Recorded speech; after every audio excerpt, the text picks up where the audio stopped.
আজকে আমরা প্রায় যে অঙ্কগুলো আমাদের বিসিএস, নন ক্যাডার, প্রাইমারি বা ব্যাংকে প্রায় দেখা যায়, মানে অঙ্কটা সাধারণ নিয়মে করতে গেলে অনেকটা বড় হয়ে যায়। তা আমরা সেই অঙ্কটা একটু শর্টকাট 10 বা 20 সেকেন্ডে কীভাবে করা যায় তার একটা প্রক্রিয়া দেখব। যত বড় তত ছোট। যখন কোনো অঙ্কের ভিতর একটি সংখ্যা 650 হতে যত বড়, 820 থেকে তত ছোট, যত বড় তত ছোট যখন থাকবে তখন সংখ্যাটা বের করতে গেলে সূত্রটা এমন হবে: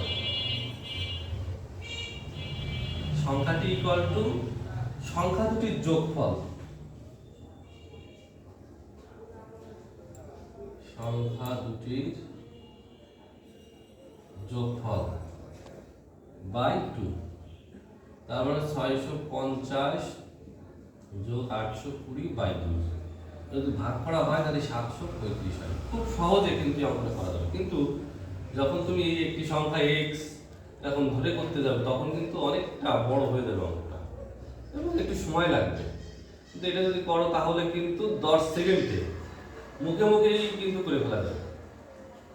আচ্ছা, এরপরে আরেকটা অঙ্ক আছে, একটি সংখ্যা এত থেকে যত বড় এত থেকে তত ছোট। এও সেম 742 আর 830 যোগ করে 2 দিয়ে ভাগ করলে যেটা হবে সেটাও সূত্র হয়ে যাবে। মানে খুব সহজে 10 সেকেন্ডও লাগবে না। আচ্ছা, এরপরে আরেকটা নিয়ম আমরা দেখব।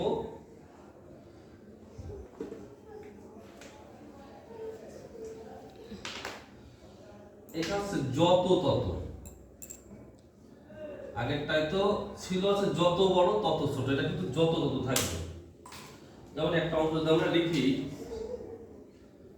একটি শ্রেণীতে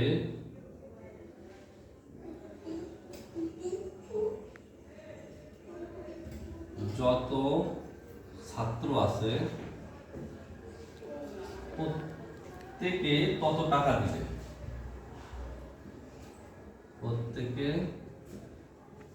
তত টাকা দিলে 100 টাকা চাঁদা হলো। তাহলে ছাত্র সংখ্যা কত?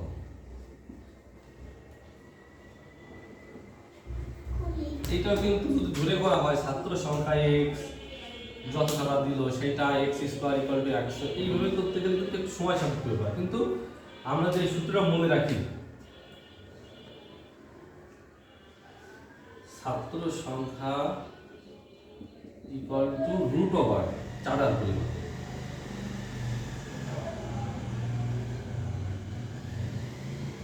চাঁদার পরিমাণ, চাঁদা মনে করে 100 টাকা, বর্গমূল করলে 10, তাহলে ছাত্র সংখ্যা 10। তার মানে এরকম শুধু যত তত যখন থাকবে এই সংখ্যাটাকে শুধু রুট ওভার করলে অঙ্ক হয়ে যাবে, একদম মুখে মুখে করা যাবে।